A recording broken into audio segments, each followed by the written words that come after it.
Meu nome é Francine da Silva Borges e eu vou apresentar o trabalho Analytic Network Process aplicado à avaliação de desempenho de terminais portuários. Esse trabalho foi desenvolvido junto ao professor André e ao professor Vilmar. Então, esse trabalho está dividido em 5 partes. Então, começando com a introdução, o contexto de pesquisa. Então, a gente tem, em 1808, a abertura dos portos e, com isso, um crescimento nas relações comerciais entre as nações por vias portuárias e um crescimento dessa infraestrutura. Com isso, o porto começou a ser visto como uma posição estratégica e também servindo aos interesses do governo. A partir de 1993, com a Lei de Modernização dos Portos, tem-se a interferência privada no setor portuário. Com o crescimento das movimentações dos containers, a partir dessa intervenção privada, tem-se a eficiência operacional e baixos custos de operação. Em 2001, foi criada a ANTAC a fim de regulamentar o setor e garantir que a iniciativa privada atenda às expectativas do governo, prestando um serviço de qualidade. A partir das suas notas técnicas e resoluções, é feita essa fiscalização. Então, a ANTAC já tem alguns métodos de avaliação do desempenho, como o Sistema de Desempenho Portuário e o Índice de Desempenho Ambiental, o IDA. Então, com isso, tem-se a oportunidade de desenvolver essa pesquisa. O objetivo do trabalho foi implementar um modelo matemático multicritério discreto para identificar, mensurar e avaliar os indicadores de desempenho da gestão portuária. Como justificativas, tem-se a oportunidade como a relevância econômica do PIB, do setor portuário no PIB. Tem-se também a viabilidade de desenvolvimento dessa pesquisa, visto que o LabSat tem um vínculo de trabalho com a ANTAC, juntamente com a FURC, facilitando a obtenção de dados e informações. Também quanto à importância, a ferramenta computacional visa contribuir e auxiliar o gestor com dados reais e embasar a sua tomada de decisão. Também tem-se uma lacuna de pesquisa com a aplicação do ANP à gestão do setor portuário. Então, passa-se ao referencial teórico, onde a gente explana um pouco sobre a avaliação de desempenho, o desempenho visto como atingimento de um objetivo, de uma meta, em que se compara o que foi executado comparado ao que foi planejado. Então, tem-se a medição do desempenho e a gestão do desempenho. Segundo alguns autores, esses dois não podem estar separados, devem ser vistos como interligados. Enquanto se avalia a medição, também deve-se avaliar a gestão do desempenho. O indicador é visto como um instrumento para mensurar esse desempenho. E a ANTAC, quando cita o IDA, cita 6 indicadores principais, como qualidade do serviço, produtividade, modicidade, entre outros. Também na mesma nota técnica em que ela cita o IDA e esses indicadores, ela também cita novas métricas que devem ser vistas para avaliar o desempenho. Com isso, tem-se a oportunidade de utilizar o BOKER, proposto pelo SAT, no método ANP. Dos métodos de avaliação de desempenho constantes na literatura, tem-se o DEA, a teoria dos jogos, a fronteira estocástica e o método HP. Eles foram utilizados para avaliar desempenho entre público e privado e avaliar a eficiência desses serviços. Então, entra-se no contexto do processo decisório, em que quando temos uma tomada de decisão, o indivíduo busca escolher a melhor alternativa. Nesse tempo, chama-se processo decisório. Então, é a ação que precede a decisão, busca uma melhoria por meio de ações. Aqui, então, a gente abre a caixinha de ferramentas da pesquisa operacional e busca o melhor método para atender à eficiência na tomada de decisão. Então, no processo decisório, temos alguns agentes envolvidos, como agentes, intervenientes, decisor, facilitador e analista. Desses, tem-se o facilitador e o analista como os observadores do contexto, que vão formular esse problema para ser solucionado.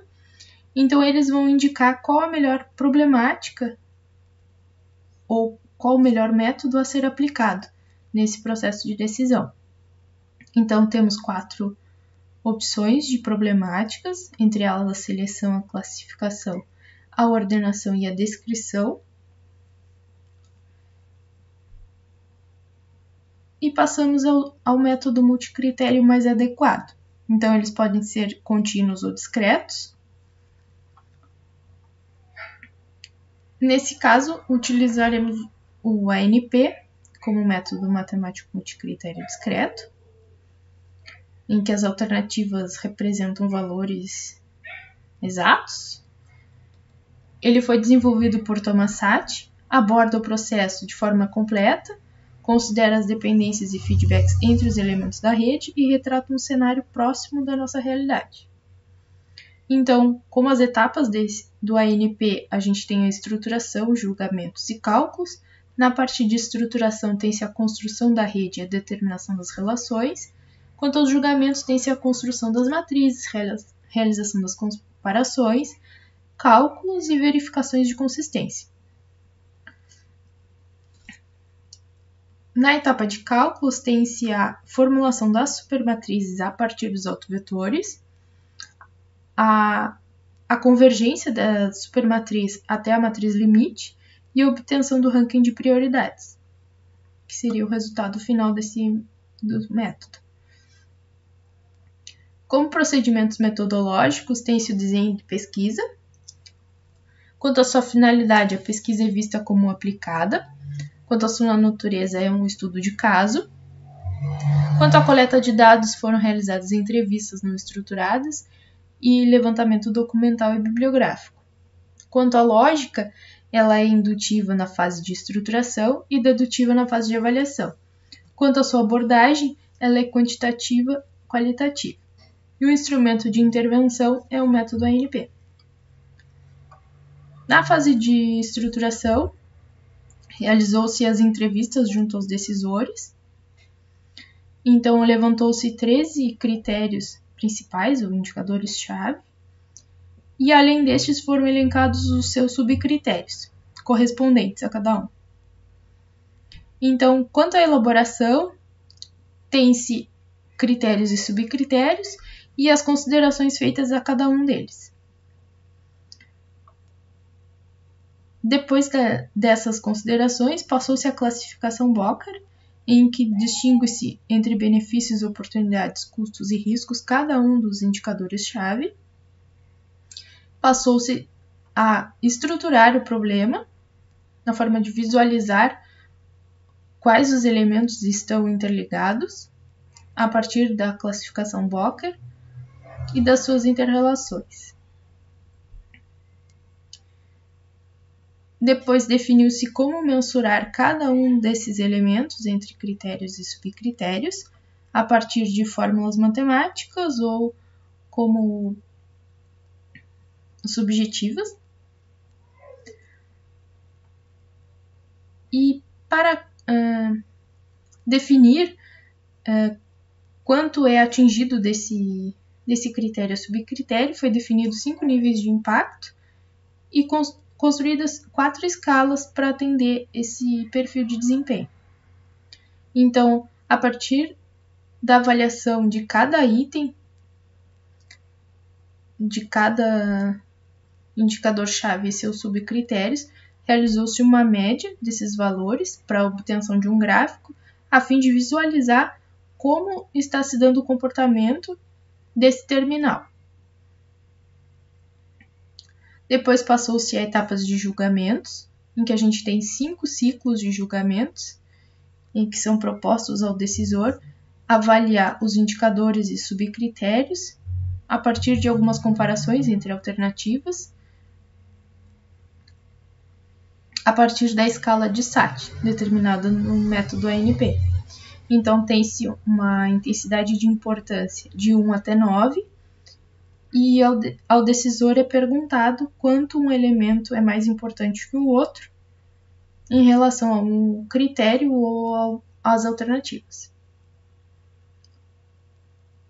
Aqui um exemplo do ciclo 3 de julgamentos, onde a gente tem os subcritérios do indicador principal 1, regularidade, e pergunta-se quanto a alternativa A é mais influente que a alternativa B para este critério.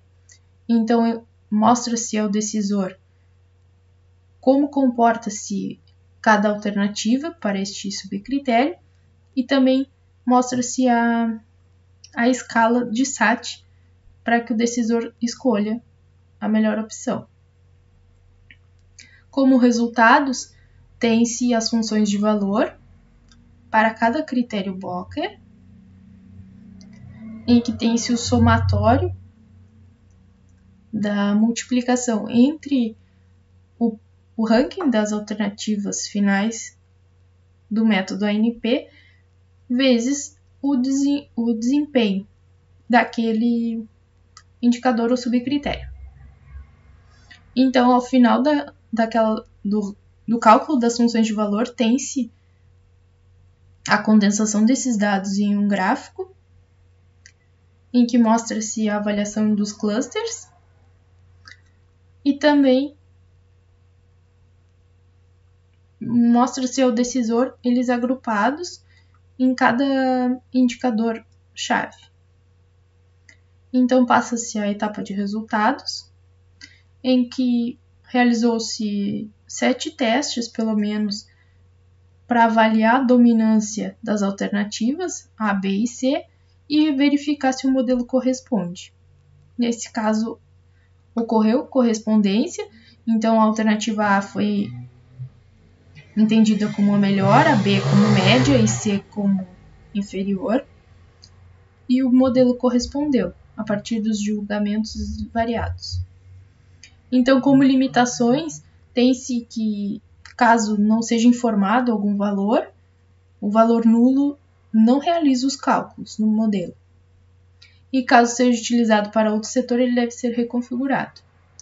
Então, as conclusões são que, a partir da importância das boas práticas, da importância também de monitorar o desempenho de indicadores, além da boa receptividade das ferramentas matemáticas, entende-se que pode-se acompanhar pontos críticos e embasar melhor a tomada de decisão a partir deste modelo.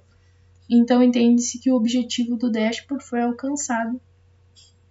E aqui algumas das referências que foram consultadas neste trabalho e os nossos agradecimentos.